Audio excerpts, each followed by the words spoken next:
Welcome to Samba Samba. Enjoy the video.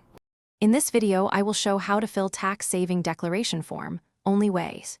Begin by entering your full name, PAN, and employee ID exactly as on documents. Next, select the declaration period and the tax sections that apply to you. Then list each investment with the exact amount, instrument type, and proof reference. Finally, sign, date, and submit to HR or upload through the payroll portal as required. Start by identifying the common sections relevant to your situation, like ADC and HRA. For each section, enter the exact amount and cross-check with receipts or statements. If you have home loan interest or tuition fees, include corresponding proof and employer declarations where needed.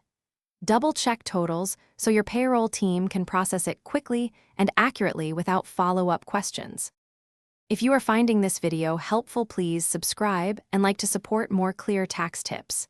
Quick recommendation: the book The Simple Path to Wealth can change how you think about money and long-term saving, making tax planning feel easier and less stressful.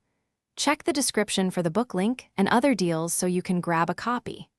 Thanks. Now let's get back to the video. Pay attention to small errors that cause delays, like rounding amounts or missing proofs. Always enter exact figures, attach clear scanned receipts, and label files to match each declaration line. After submission, confirm the status, save a screenshot, and note any confirmation number. These steps prevent back and forth with HR and ensure your tax benefits are applied promptly and correctly. Thanks for watching. Consider subscribing if we helped you.